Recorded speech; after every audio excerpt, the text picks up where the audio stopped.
In today's video, I'm going to show you how to edit your product page on Shopify quickly and easily. First, head over to the Shopify website and log into your Shopify admin dashboard using your email or Google account. Once you're logged in, look at the left sidebar and click Products. Now select the product you want to edit.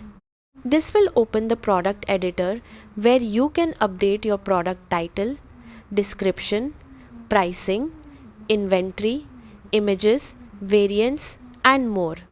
You can also scroll down to edit product organization details like collections, tags, and product type.